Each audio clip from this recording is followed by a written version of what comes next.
What up? Say Stoke G, back with another topic, back with another video. So the title of this video is going to be, the retirement crisis is real.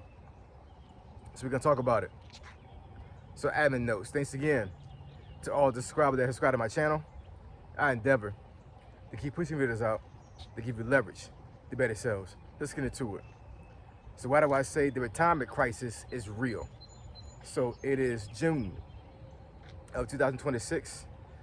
Looking at my demographics when it comes to my channel, I see that I have a lot of subscribers that are between the ages of 50 and 65, right? So, you know, once I was looking at my analytics the other day and everything, I'm like, yo, every single time I make a retirement video, it gets a lot of freaking views. And I'm like, you know what, Ace, go ahead and follow the analytics, man. Follow the analytics.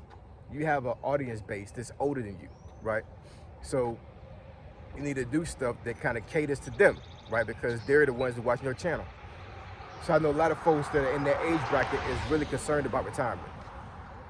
Really concerned about, can they retire? When is the best time to retire? You know, how much money do they need in order for them to retire, right? And you know, I've seen plenty of videos and have looked at a couple articles about this thing, and it doesn't look very good for Gen Xers, man. Baby boomers, there's a demographic of baby boomers that's going through some stuff right now when it comes to retirement as well. But I'm telling you, man, Gen X, it's not looking good for us, man. It's not. I don't know if baby boomers and the generation before baby boomers kind of set us up for failure to a certain degree, you know, or maybe it was the culture as far as like how we was raised, how we navigated our finances and how we navigated life in general, you know, as we got older. But you have a lot of Gen Xers out there, man, that do not have savings, do not have investment engines that are going right now for them to retire. And, you know, the later part of Gen X is like in their late 50s right now, right? So if you're in your late 50s right now and you have nothing saved up, you have no type of investments, no type of savings, you know, and you just don't have anything in place for you to actually, like, you know, be able to take care of yourself financially. If you just lose your job or retire from your job, then what is your plan? What's the end goal, right? You know, I know a lot of folks will say that, you know, you can work forever, but that's not reality, man. That's not reality at all. It really isn't. You know what I'm saying? It's a very good chance that you're going to be medically incapable of working until you're in your late age, as far as like in your 70s and 80s, right? There's plenty of Gen Xers, I think, at this point right now, and a lot of baby boomers actually, where, you know, they have retired and they actually had to go back into the workforce because Social Security wasn't enough. They depleted their savings. They didn't have any type of passive income that was coming in outside of Social Security that was able to supplement their bills and all these other things, right?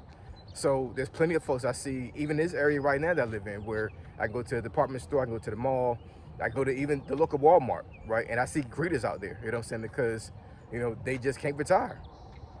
And it's a sad situation, man. You know what I'm saying? If you're in that boat right now, there are ways for you to get yourself out of that. But at the end of the day, it's not too late to actually get to the point where you can actually retire and live comfortably. You know what I'm saying? It may take a huge lifestyle change for you to do, for you to be able to get to that position. You may have to give up some things. You may have to, you know, shack in with somebody as being a roommate or whatever. But it's not a good life for you to be in a mind state where, like, I literally cannot retire. I cannot stop working because I just have the money to do it. And, you know, hopefully Gen Z takes heed to our generation. Because I'm telling you, it's a terrible thing, man, not to be able to retire, man. You have to be able to retire. You have to be able to sit down and not have to work for the rest of your life. Having to do that is just crazy. You know what I'm saying? I have seen this happen recently and in the past, and I think it's going to be a huge trend coming when it comes to this. I've seen plenty of baby boomers that got to the point where they could not take care of themselves financially, and they moved in with their adult children, right? My mother-in-law, for instance, and she's somewhat of an exception because she's disabled. You know what I'm saying? She's been in a wheelchair since the early 2000s. You know what I'm saying? it became disabled very early in her life. She had a brain aneurysm, and she developed MS. So yeah, I would say yeah about maybe 2002, three, something like that is when she became disabled. And of course she's older now, right? So she became that way in her like in her early 40s, right? So she's older now. So as she got older, of course, certain things became worse. But just imagine, what I'm saying, being in your early 40s and you cannot work anymore. That is the reality of my mother-in-law. She could not work anymore, and she owned a restaurant. She was an entrepreneur. She had worked doing some of the military bases down in Hampton Roads as a cook, and then eventually her and her sister opened a restaurant. I've talked about this before on my channel, and that restaurant was thriving for a very long time. She actually had a restaurant that actually was in one of the longshoreman halls down in Norfolk, and her and her sister was doing the thing. You know what I'm saying? Had workers and all that stuff, and she became sick, and it is what it is. She was wheelchair bound. I think her and her sister wound up trying to hold down the restaurant for another 3 years after that, and then eventually they had to get rid of it, right? So, I'm not trying to scare anybody when it comes to this or whatever, but I'm saying, you can wake up tomorrow morning and not be able to work physically. You know what I'm saying? Something medical could happen to you or whatever, and basically the money is gone. And hopefully you got a job where you have some type of PTO, or you have some type of long-term disability or short-term disability for you to be able to get some income in until you figure out things. But just imagine waking up tomorrow, Lord forbid, you know what I'm saying? I'm not wishing this on anybody, but just imagine waking up tomorrow morning and the reality hits that you cannot work anymore. You cannot get income. The hustle is over, right? What would you really do? How would your mind state be? Do you have anybody to lean on, right? Are you able to retire? That's the number one thing, you know what I'm saying? Do you have savings? Do you have things put in place for you to be able to retire and not have to work anymore? And the majority of people out there that's not their reality. That's not. You know what I'm saying? There's a lot of folks out there that literally are gonna have to only depend on Social Security to take care of themselves. Social Security is nothing, man. You know what I'm saying? I'm telling you, it isn't. It's almost to the point, to me, the way I think about Social Security is like it's not catered to take care of you all the way. You know what I'm saying? As far as like being able to replace the income you had before. I'm not exactly sure why the system is like that, you know what I'm saying? But that's just reality. Then I've seen some videos in the past and as of recent where these married couples are saying they live in paycheck to paycheck. And they're in their 60s.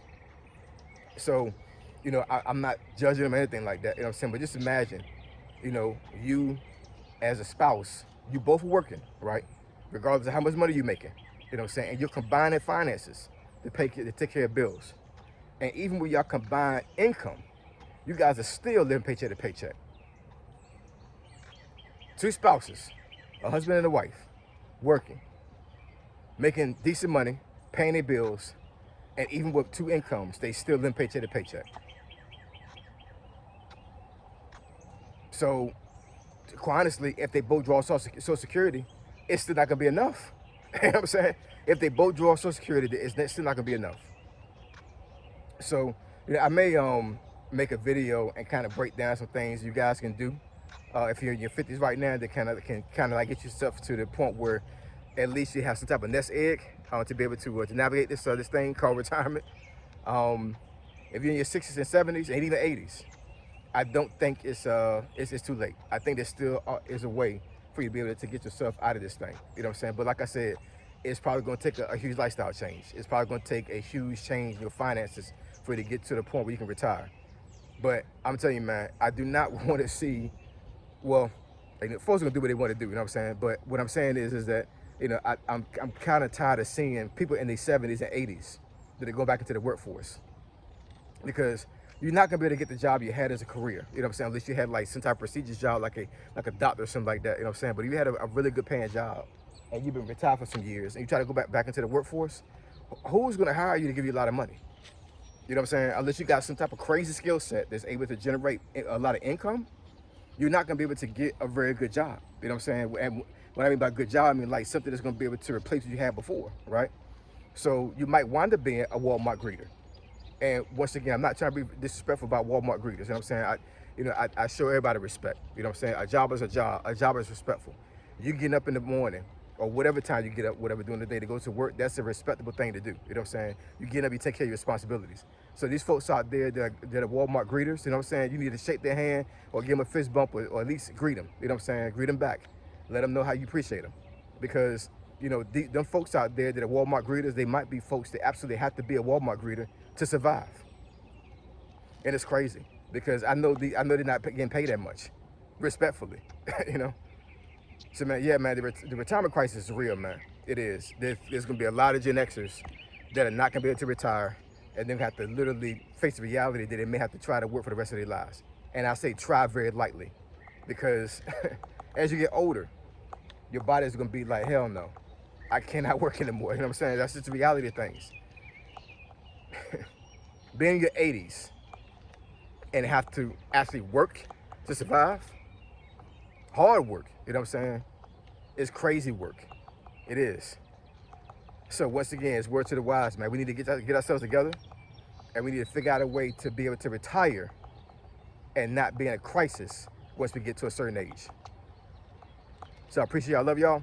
I'll catch y'all next video. Say so, G. Signing out. I'm gone.